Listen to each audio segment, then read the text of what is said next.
Hello साथियों, कैसे हैं। उम्मीद करता हूं कि आप अच्छे तरीके से फर्स्ट ग्रेड की तैयारियों में जुटे हुए हैं, क्योंकि बहुत ही कम समय बचा है और इस कम समय में अपने को अच्छी तैयारियों के साथ अपना सिलेक्शन है वो सुनिश्चित करना है। आज के सेशन में अपन चर्चा करेंगे कुछ और महत्वपूर्ण ऑब्जेक्टिव टाइप क्वेश्चन जो आपके लिए बहुत ही फायदेमंद साबित होने वाले हैं। अपन चर्चा करेंगे जो एमसीक्यूज है जो आपके एग्जाम में आ सकते हैं, उन पे अपन आज के सेशन में बात करेंगे। जो भी साथी हमारे साथ जुड़ गए हैं वो एक बार सेशन को शेयर कर दें और जो पहली बार जुड़े हैं वो एक बार सब्सक्राइब कर ले, ताकि कॉमर्स से रिलेटेड कोई भी सरकारी जॉब जिसका नया नोटिफिकेशन, नई वैकेंसीज आती है, उनकी जानकारी आपको इस ऑनलाइन प्लेटफॉर्म पर सबसे पहले मिल सके और आप अपडेट रह सके। इसी आशा और विश्वास के साथ आज के सेशन को स्टार्ट करेंगे और चर्चा करेंगे कुछ महत्वपूर्ण क्वेश्चनों पर। ठीक है साथियों, तो आज के सेशन में अपन बात करने वाले हैं जो एमसीक्यूज जो आपके एग्जाम में आ सकते हैं उस पर अपन बातें करेंगे कि ऐसे क्वेश्चन होंगे जो आपके एग्जाम में आ सकते हैं, उस पर अपन बातें करने वाले हैं। देखो, आज का जो पहला क्वेश्चन है वो आपके सामने है कि आपको बताना कि यदि एक्स कंपनी प्रति अंश पर आय 15 रुपए हो, प्रति अंश पर आय 15 रुपए हो और समान कंपनियों की कीमत आय अनुपात है वो 10 रुपए है, तो एक्स कंपनी के अंशों का बाजार मूल्य क्या होगा, मार्केट प्राइस है वो क्या होगी, आपको ये बतानी है। बताओ देखिए क्या होगी, मार्केट प्राइस है वो क्या होने वाली है। ठीक है, अब आपको बताना है मार्केट प्राइस के बारे में। बताओ देखिए कि एक्स कंपनी का प्रति अंश आय कितने दे रखी है, 15 रुपए, और समान कंपनियों की आय दे रखी है 10 रुपए, अनुपात दे रखा है। अंशों का बाजार मूल्य आपको ज्ञात करना है। तो देखो एक फॉर्मूला होता है यहां पर, कीमत है ना, जो आपके पास कीमत आय अनुपात दे रखा है, कीमत आय अनुपात बराबर, कीमत आय अनुपात बराबर प्रति अंश बाजार मूल्य, प्रति अंश बाजार मूल्य, ठीक है, बट्टे प्रति अंश बाजार मूल्य बट्टे प्रति अंश आय, क्या, प्रति अंश आय, ये इसका फॉर्मूला। अब देखो ये चीज अपने पास दे रखी है, कीमत आय अनुपात दे रखा अपने को 10, ठीक है, प्रति अंश बाजार मूल्य दे रखा, प्रति अंश बाजार मूल्य अपने को ज्ञात करना है ना, प्रति अंश बाजार मूल्य अपने को ज्ञात करना, प्रति अंश आय दे रखी है अपने को 15 रुपए, ये दे रखी है, ये सारी चीज अपने पास है। अब उसके अनुसार आपका क्या आंसर होगा, 300 रुपए, 150 रुपए, 75 और 25 रुपए। बताओ देखिए कमेंट बॉक्स में फटाफट आपका इसका रिप्लाई है वो आना चाहिए कि इसका सुटेबल आंसर है वो क्या होने वाला, फटाफट आपको इसका जवाब देना है। बताओ, अब देखो सीधा सा है, आपने जो फॉर्मूला है वो रख दिया कि कीमत आय अनुपात, कीमत आय अनुपात कितनी है 10 रुपए, बराबर प्रति अंश बाजार मूल्य, प्रति अंश बाजार मूल्य आपको ज्ञात करना है, प्रति अंश बाजार मूल्य ये आपको ज्ञात करना, बट्टे प्रति अंश आय, प्रति अंश आय कितनी है 15 रुपए, है ना। अब इसके नीचे 1 हो जाएगा, अब इनको क्या करेंगे, वजन गुणा करेंगे, तो प्रति अंश बाजार मूल्य यानी मार्केट प्राइस, मार्केट प्राइस पर शेयर, है ना, मार्केट प्राइस पर शेयर, इनको गुणा कर देंगे, 15 को 10 से गुणा करेंगे तो 150 रुपए आपके अंश का बाजार मूल्य आ जाएगा। बताओ देखिए कितनों का सही आंसर आ रहा, 150 रुपए किन किन का आ रहा है, 150 रुपए आ रहा है क्या, तो इसका आंसर क्या हो जाएगा, 150 रुपए है वो इसका आंसर हो जाएगा, बी है वो यहां पर सही आंसर होगा। बताओ देखिए ये बात समझ में आई या नहीं आई, फटाफट बताओ देखिए ये बात है वो कितनों को समझ में आई, कितनों को समझ में नहीं आई है ना। मेरे हिसाब से आ गई होगी कि अगर आपको प्रति अंश आय दे रखी हो, प्रति अंश कीमत आय अनुपात दे रखा हो और बाजार मूल्य दे रखा है, तो अपने को ये फॉर्मूला को काम में लेना है। इट्स क्लियर, बढ़े आगे, आगे देखते हैं। देखो अगला क्वेश्चन, अगला क्वेश्चन आपके सामने स्क्रीन पे, इसका आपको जवाब देना है। क्या है कि गैर लाभकारी संगठनों द्वारा जुटाई गई धनराशि कौन से खाते में जमा की जाती है। जो आपके एनजीओ होते हैं, एनजीओ नॉन गवर्नमेंट ऑर्गेनाइजेशन या गैर लाभकारी जो लाभ के उद्देश्य से काम में नहीं करते हैं, जैसे आपकी कोई धर्मार्थ ट्रस्ट वगैरह है, कोई आपके जो एडेड के हॉस्पिटल वगैरह है, यानी जिनका उद्देश्य लाभ कमाना नहीं होता है, वो कोई धनराशि जुटाते हैं, चाहे वो भामाशाह के माध्यम से जुटाएं, है ना, चाहे वो एनजीओ के माध्यम से जुटाएं, या कहीं से भी वो सहयोग राशि जुटाते हैं, अखबारों की बिक्री वगैरह है, कोई सामान की बिक्री है, तो वो राशि जुटाते हैं, तो वो कौन से खाते में ट्रांसफर करते हैं बताना आपको, पूंजी खाते में, सामान्य निधि में, ए या बी दोनों उपयुक्त में से कोई नहीं। बताओ देखिए, देखो ऐसे संगठन जो लाभ कमाने के लिए आपको पता है काम नहीं करते, बल्कि उनका उद्देश्य क्या होता है, जन कल्याण। उनका उद्देश्य क्या होता है, जन कल्याण, सामाजिक कल्याण, धर्मार्थ संस्थाएं होती हैं, और ये आपके सारे के सारे क्या होते हैं, ये गैर लाभकारी संस्था होती हैं, और ये जितने भी धनराशि जुटाते हैं उसे पूंजी कोष में भी जमा करवाते हैं और सामान्य निधि में भी जमा करवाते हैं, इसलिए इसका सी है वो सही आंसर हो जाएगा। ठीक है, सी इसका सही आंसर होगा। बताओ देखिए कितने लोगों का सही आंसर सी आ रहा है, कितने लोग ऐसे हैं जिन्होंने आंसर सी है वो एकदम राइट दिया है। बताओ देखिए, बताओ कितने लोग हैं। ठीक है, ओके, बढ़े आगे। अगला क्वेश्चन, अब इसका जवाब देना आपको, क्या होगा इसका आंसर, क्या है कि कर्मचारियों को अधिकार अंश क्रय करने के लिए कौन सा प्रस्ताव पारित किया जाता है। ये कौन से आपके हैं, ये आपके राइट शेयर है ना, जिन्हें आप क्या कर सकते हैं, बट्टे पर भी निर्गमन कर सकते हैं, है ना, क्या कर सकते हो आप, इनको बट्टे पर भी आप निर्गमन इनका कर सकते हो, कहीं कोई दिक्कत नहीं है, ये आपके राइट शेयर है। अब इसमें क्या पूछा है कि जब अपन कंपनी के ही जो कर्मचारी होते हैं, जिनको सुविधाओं के लिए या उन्हें व्यापार में जोड़ने के लिए उन्हें राइट शेयर है वो जारी किए जाते हैं, अधिकार अंश वो जारी किए जाते हैं, तो वो अधिकार जारी करने के लिए कौन सा प्रस्ताव वो पारित करना पड़ेगा। साधारण प्रस्ताव होगा, असाधारण प्रस्ताव होगा, विशेष प्रस्ताव होगा, या संचालन मंडल का प्रस्ताव होगा, ये आपको बताना है। बताओ देखिए इसका आंसर क्या होगा, which is the right answer of this question. बताओ देखिए कौन सा होगा।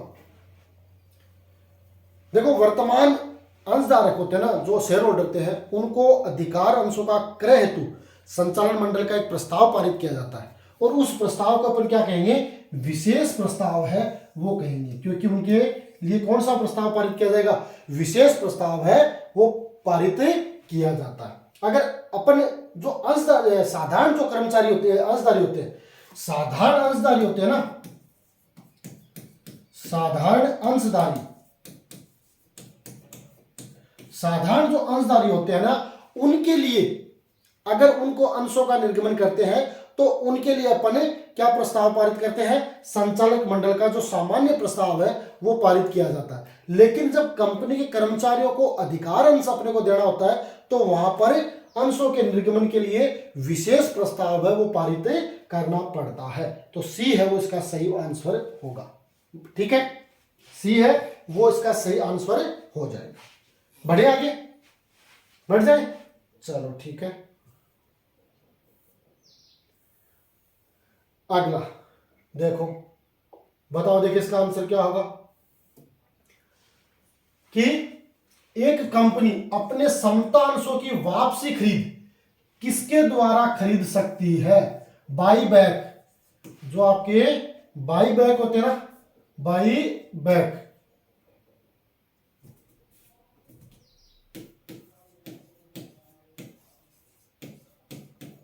पुनर्खरीद होती है ना, वापसी खरीद, बाई बैक जो शेयर होती है ना, वो किसके द्वारा खरीद सकती है, स्वतंत्र संचय के माध्यम से, अंश निर्गमन के माध्यम से, प्रतिभूति प्रीमियम खाता में, उपयुक्त सभी में। बताओ देखिए इसका सही आंसर क्या होगा कि ये कंपनी अपने समता अंशों की वापसी खरीद किसके द्वारा कर सकती है।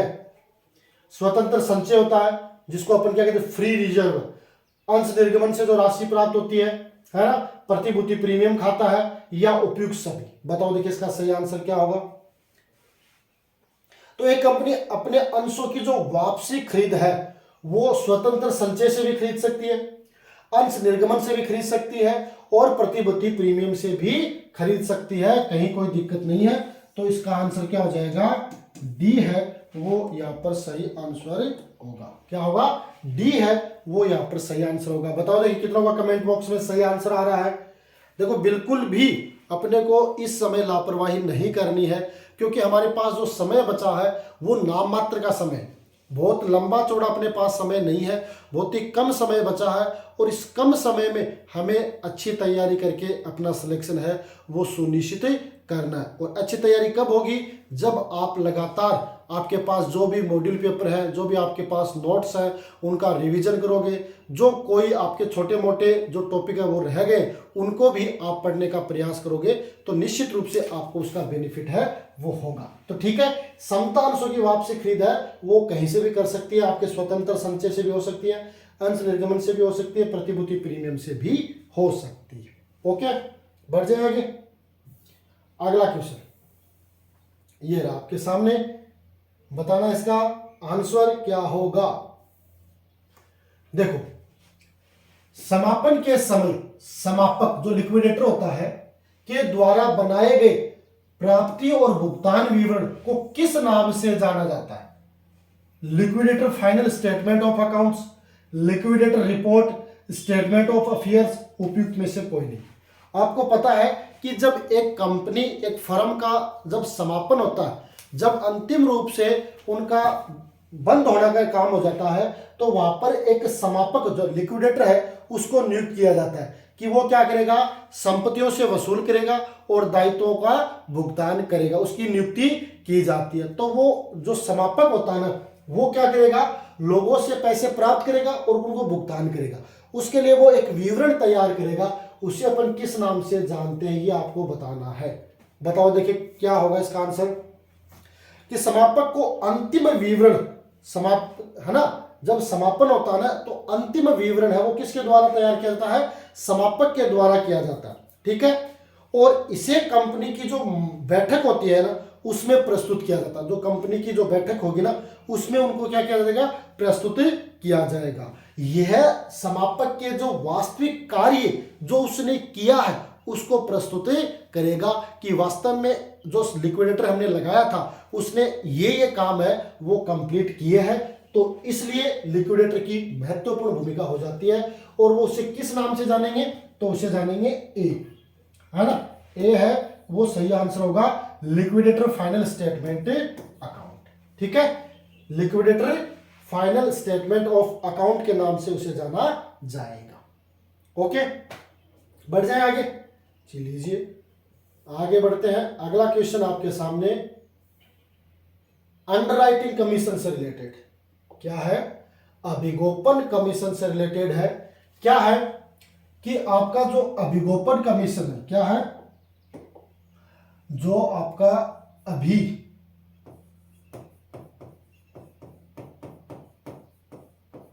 अभिगोपन कमीशन, जिसे अंडरराइटिंग कमीशन के बदले अंशों के निर्गमन करने पर कौन सा खाता जमा किया जाता है, यह आपको बताना है। अभिगोपन कमीशन खाता, अंश पूंजी खाता, अंश आवंटन खाता, अभिगोपन खाता। बताओ देखिए फटाफट इसका क्या आंसर होगा, कि अभिगोपन जिसे अंडरराइटिंग कमीशन कहते हैं के बदले अंशों का निर्गमन करने पर कौन सा खाता जमा होगा। अंडरराइटिंग कमीशन कब होता है, जब एक कंपनी की शुरुआत होती है, तो उस शुरुआत के समय जब अपन नए नए अंशों का निर्गमन करते हैं तो किसी व्यक्ति के मार्फत भी अपन अंशों का निर्गमन कर सकते हैं, तो वहां पर हमें कमीशन का भुगतान करना पड़ता है, तो उसे अपन क्या कहते हैं, क्या कहें, उसे अपन अंडरराइटिंग कमीशन का भुगतान करते हैं। तो यह पूछा कौन सा खाता जमा होगा, तो देखो इसकी एंट्री क्या होती है, एंट्री होती है आपकी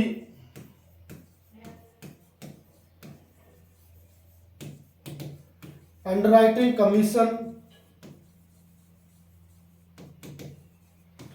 account DR to share capital account. क्या एंट्री होगी,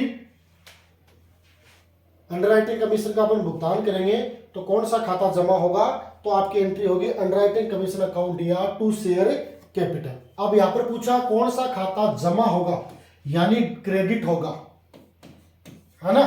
नाम पूछते तो अंडरराइटिंग कमीशन और जमा पूछ रहे तो ये आपका शेयर कैपिटल, तो यहां पर ये आपका ऑप्शन सही है बी, है ना। अंश पूंजी खाता है वो आपका क्या होगा, डेबिट क्रेडिट होगा। डेबिट तो क्या होगा, अंडरराइटिंग कमीशन अकाउंट डेबिट होगा और शेयर कैपिटल अकाउंट है वो आपका क्रेडिट होगा। ठीक है, ओके, यहां तक सारी बात क्लियर है, समझ गए मेरी बात। ठीक है, बढ़े आगे अगले क्वेश्चन की तरफ। ये बात समझ में आ गई ना, लीजिए आगे बढ़ते हैं।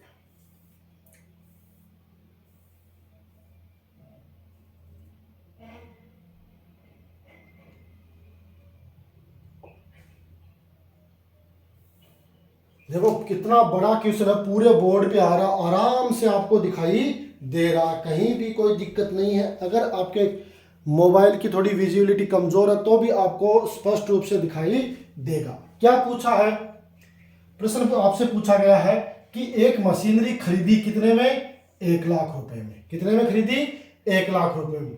तुरंत भुगतान 40,000 रुपए, नगद कितना दिया, 40,000। शेष के लिए एक देय विपत्र, जिसको अपन क्या कहते हैं, बिल्स पेबल, देय विपत्र है वो 30 दिनों के लिए लिखा गया।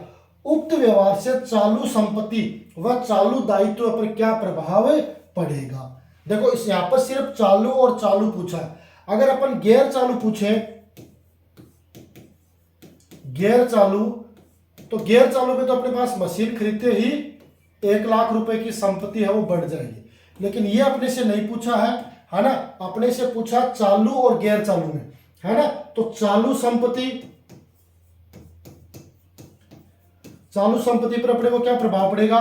देखो 1 लाख की मशीन तो खरीद ली है, लेकिन भुगतान कर दिया अपने कितने का, 40,000। तो चालू संपत्ति में क्या हो गई, कमी हो गई, 40,000 रुपए का भुगतान करते। और आपके चालू दायित्व है, चालू दायित्व आपने बीपी स्वीकार कर लिया, इसका मतलब बिल्स पेबल जो अपनी चालू दायित्व होता है, तो चालू दायित्व में क्या होगी, अपनी वृद्धि हो गई, है ना। तो यहां पर सिर्फ यही पूछा आपसे, चालू संपत्ति और चालू दायित्व पर क्या प्रभाव होगा, कमी कमी होगी, वृद्धि वृद्धि होगी, कमी वृद्धि होगी या वृद्धि कमी होगी, ये आपको बताना है। तो देखो चालू संपत्ति में कमी हो रही है 40,000 की और दायित्व में वृद्धि हो रही है 60,000 की, इस तरीके से एक कमी और एक वृद्धि, तो इसका मतलब सी है वो इसका सही आंसर हो जाएगा।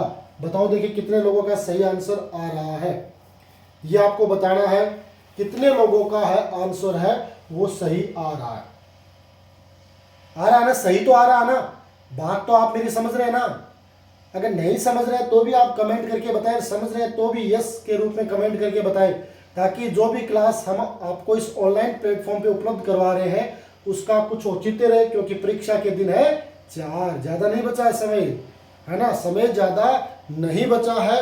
जो शेड्यूल आरपीएससी ने जारी कर रखा है उसके अकॉर्डिंग आपकी एग्जाम जून के लास्ट सप्ताह में होने की पूरी पूरी संभावनाएं है। ठीक है, तो देखो ये आपका क्वेश्चन है, बढ़े आगे, बढ़ जाए, चलो आगे बढ़ते हैं। अगला क्वेश्चन आपके सामने है, स्क्रीन पे है, बढ़िया सा क्वेश्चन है। क्या है कि 6 शील संपत्तियां हैं, 6 शील यानी जो नष्ट हो जाते हैं, कौन होंगी, खाने, माइंस, एकस्व पेटेंट्स, भूमि और भवन, लैंड एंड बिल्डिंग और व्यापारिक चिन्ह, ट्रेड मार्क्स। यानी ऐसी कौन सी संपत्तियां हैं जो 6 होती है, यानी 6 को कहते क्या, यानी ऐसी संपत्ति जिसका निरंतर प्रयोग करने से वो क्या हो जाती है, समाप्त हो जाती है। जैसे अपन कहते हैं ना पानी के लिए कि जल बचाओ, है ना, सरकार का लोगो भी है, बिजली बचाओ, पानी बचाओ, सबको पढ़ाओ, है ना, ये लोगो भी है ना। तो ये चीज क्या है, अगर ये लगातार इनका दोहन करेंगे तो दोहन करने के बाद एक समय पर ये समाप्त हो जाती है, अगर अपन इसको रीजनरेट नहीं करेंगे। जैसे पानी के लिए तो अपन क्या कह रहे हैं कि भाई उसको रीजनरेट किया जा रहा है, सोखते गड्ढे हैं वो बनाए जा रहे हैं, है ना, वापस जमीन में पानी जाएगा, अपने पास पानी हो जाएगा, है ना। लेकिन कुछ ऐसे होते हैं जो लगातार प्रयोग करने से वो खत्म हो जाते हैं। जैसे इस प्रश्न के अनुसार आपका क्या आंसर होना चाहिए? ऐसी ये प्राकृतिक संपत्तियां होती हैं, ऐसी प्राकृतिक संपत्तियां जिनका जीवन काल निर्धारित होता है। ये नहीं है कि उनको रीजनरेट कर सकते, रीजनरेट नहीं कर सकते उनका लगातार विदोवन ही होगा तथा निरंतर उपयोग करने से उनके मूल्य में क्या कहते हैं, गिरावट आ जाती है या वो रिक्त हो जाते हैं। जैसे प्राकृतिक तेल के कुएं हैं, है ना, खान है, खदान है, जो आपके प्राकृतिक तेल के कुएं है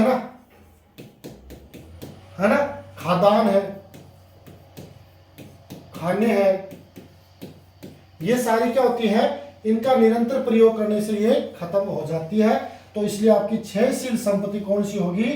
ए है इसका सही आंसर हो जाएगा। ठीक है, ए है वो इसका सही आंसर हो जाएगा। तो क्षयशील संपत्तियां जानिए ना, जो लगातार प्रयोग करने से रिक्त हो जाती है, जिसको अपन रिक्तीकरण भी कहते हैं, है ना। लगातार उसका प्रयोग करेंगे तो वो क्या हो जाएंगे, रिक्त हो जाएंगी, और वो रिक्तीकरण भी हो जाएंगी। मार्बल की खाने हैं, तेल के कुएं हैं, है ना, सोने की खान है, चांदी की खान है ना, तांबे की खान है। इनमें क्या होता है, लगातार प्रयोग करने से एक दिन तो ऐसा आएगा कि ये समाप्ति हो जाती है, खत्म हो जाती है। ठीक है, बढ़े आगे। अगला क्वेश्चन देखो,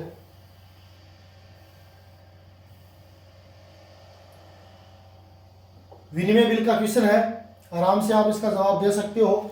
क्या है?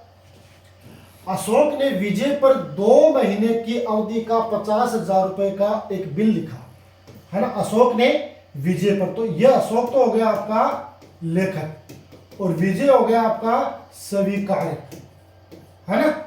अशोक ने विजय पर 2 महीने की अवधि का 50,000 रुपए का बिल लिखा, है ना। स्वीकृति के बाद अशोक ने बिल को संग्रह हेतु बैंक में भेजा। किसकी? विजय की स्वीकृति मिल गई, और स्वीकृति मिलने के बाद 2 महीने जो अवधि थी उसके बाद उन्हें कलेक्शन के लिए बैंक में भेजा। बैंक ने 500 रुपए संग्रह में काटकर संग्रहण की सूचना दी, है ना। कलेक्शन चार्जेज है वो काटकर संग्रहण की सूचना दे दी। अब ये संग्रहण भी है कि प्रविष्टि किन की पुस्तकों में की जाएगी। अब ये संग्रह करवाया किसने? ये संग्रह करवाया किसने है? अशोक ने करवाया, है ना, क्योंकि अशोक के पास ही था। तो ये किसकी पुस्तकों में की जाएगी? अशोक की पुस्तकों में डेबिट, अशोक की पुस्तकों में क्रेडिट, विजय की पुस्तकों में डेबिट और विजय की पुस्तकों में क्रेडिट। अब इसका आंसर आपको बताना, क्योंकि बिल का प्राप्तकर्ता कौन है? अशोक, और बिल जमा करवाने पर प्रविष्टि अशोक की पुस्तकों में की जाएगी। क्यों? क्योंकि कलेक्शन किसके खाते में हुआ? यह कलेक्शन कब होता है? कि जब 2 महीने से पहले अपन जमा करवा देते हैं, है ना, बिल सेंड फॉर कलेक्शन, कि जब उसकी अवधि नहीं है उससे पहले ही अपन बैंक में जमा करवा देते हैं और कलेक्शन करवाते हैं, तो उसके बदले में बैंक है वो कलेक्शन चार्ज वो वसूल करता है, और वो चार्ज किसको देना पड़ेगा? उसको देना पड़ेगा जिसने बिल बैंक में जमा करवाया है, यानी लेखक ने जमा करवाया है ना। तो ये क्या हो गया? 500 रुपये यानी 50,000 के, अब उसको कितने मिले? 49,500 रुपये मिले। 500 रुपये उसके लिए खर्चा हो गया। तो समस्त खर्चे और हानियों को क्या करते हैं? डेबिट करते हैं। तो इसलिए इसका क्या होगा? ये अशोक के लिए खर्चा हो गया, तो इसलिए अशोक की पुस्तकों में ये डेबिट किया जाएगा, अशोक की पुस्तकों में डेबिट किया जाएगा। ठीक है, अशोक की पुस्तकों में क्या होगा? डेबिट होगा। समझ गए मेरी बात? क्योंकि अशोक के लिए खर्चा है, बैंक चार्जेस के नाम से आएगा। ओके, यहां तक अब तो डाउट नहीं है किसी को, किसी साथी को अब तो किसी प्रकार का डाउट मेरे हिसाब से नहीं होना चाहिए। बढ़े आगे, लीजिए आगे बढ़ते हैं। एक और क्वेश्चन, आसान सा क्वेश्चन, आराम से इसका आप जवाब दे दोगे, मुझे विश्वास है, कहीं कोई दिक्कत नहीं है। कि समता अंशधारी होते हैं जो आपके इक्विटी शेयर होल्डर है, वो क्या होते हैं? इक्विटी शेयर होल्डर क्या होते हैं? कंपनी के ऋणदाता, कंपनी के स्वामी, कंपनी के ग्राहक, कंपनी के प्रबंधक, क्या होते हैं? बताओ। देखिए, तो जब यहां पर समता का नाम आ गया तो अपने को सोचने की आवश्यकता नहीं है, क्योंकि वो कंपनी के क्या होते हैं? कंपनी के स्वामी माने जाते हैं, क्योंकि न तो उन्होंने कंपनी को ऋण दिया है, न वो कस्टमर है न वो प्रबंधक है, इसलिए वो कंपनी के स्वामी के रूप में काम करते हैं। उन्हें वोट डालने का अधिकार भी होता है ना, वोट डालने का अधिकार भी उसके पास होता है, वोट डालने का अधिकार भी है। जो मीटिंग होती है उन मीटिंगों में भाग लेने का अधिकार भी, मीटिंग में भाग लेने का अधिकार भी है। लास्ट का जो बचता है लाभों में हिस्सा, लाभों में हिस्सा प्राप्त करने का भी उन्हें अधिकार होता है, इसलिए ये कंपनी के स्वामी माने जाते हैं। ठीक है, बढ़ जाए आगे, लीजिए आगे। इससे मिलता जुलता ही अगला क्वेश्चन, कोई बहुत ज्यादा चेंज नहीं है, जिस उसका विपरीत है कि जो ऋण पत्रधारी होते हैं, है ना, जिसे अपन क्या कहते हैं, डिबेंचर होल्डर, ऋण पत्रधारी होते हैं कंपनी के स्वामी, कंपनी के ग्राहक, कंपनी के लेनदार और इनमें से कोई नहीं। बताओ, ऋण पत्रधारी होते कौन होंगे? कंपनी के स्वामी होंगे, कंपनी के ग्राहक होंगे, कंपनी के लेनदार होंगे, या इनमें से कोई नहीं। बताओ भाई, देखो जिन्होंने ऋण दिया है, जिस कंपनी को ऋण दिया, तो वो देखो सीधी सी बात है, स्वामी भी नहीं होंगे, ग्राहक भी नहीं होंगे, क्या होंगे? कंपनी के लिए लेनदार होंगे। कंपनी वो ऋणदाता है और उन्होंने कंपनी को क्या दिया है? ऋण दिया है ना। कंपनी अधिनियम की जो धारा है, कंपनी अधिनियम की जो धारा है, धारा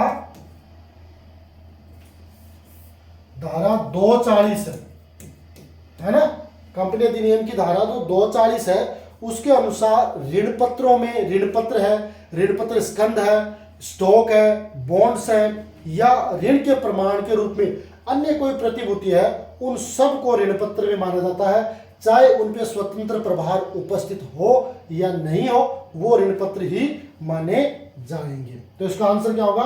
कंपनी के लेनदार, कंपनी के लेनदार होंगे ये लोग। ठीक है, तो ऋण पत्रधारी कौन होते हैं? कंपनी के लेनदार। ठीक है, बढ़े अगले क्वेश्चन की ओर। यह आपके सामने अगला क्वेश्चन, बताओ देखिए इसका आंसर क्या होगा।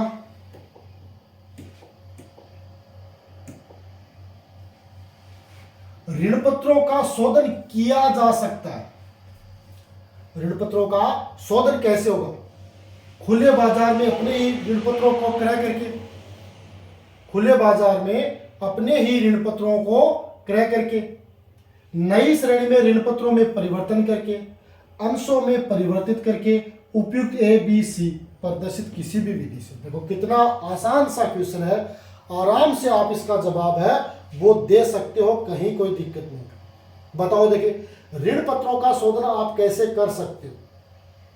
तो ऋण पत्रों के शोधन की विधियां है, एक मुश्त भुगतान द्वारा भी है, खुले बाजार में क्रय द्वारा भी है ना, debenture DRR debenture redemption reserve में संचय करके भी है, और असंचय खाता खोलकर भी है ना, स्वयं के अंश क्रय करके भी है, अंशों में परिवर्तन करने की है ना। सारी मेथड विधियां है वो आपके ऋण पत्रों से रिलेटेड है। तो इस क्वेश्चन के अनुसार आपका आंसर, सुटेबल आंसर वो क्या होना चाहिए, है ना?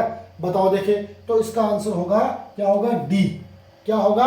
खुले बाजार में अपने ही ऋण पत्रों का क्रय करके भी आप शोधन कर सकते हो, नई श्रेणी में ऋण पत्रों में परिवर्तन करके भी आप शोधन कर सकते हो, अंशों में परिवर्तन करके भी आप शोधन कर सकते हो। इसलिए D आपका सही आंसर होगा, क्योंकि ऋण पत्रों के शोधन की कई विधियां हैं, जिसमें आपकी एक मुश्त भुगतान विधि है, किस्तों में भुगतान विधि है, खुले बाजार में ऋण पत्रों के क्रय द्वारा शोधन है, ऋण पत्रों में परिवर्तन द्वारा शोधन है, अंशों में परिवर्तन द्वारा शोधन है। इस तरीके से कुल मिलाकर कई तरीके से अपन ऋण पत्रों का शोधन है वो कर सकते हैं। ठीक है साथियों, तो बताओ देखिए आज का सेशन है वो आपको कैसा लगा। जो आपको आज के इस सेशन में ऑब्जेक्टिव टाइप क्वेश्चन करवाए गए हैं वो निश्चित ही आपके एग्जाम के लिए बड़े ही फायदेमंद साबित होंगे, ऐसे हम आशा विश्वास रखते हैं।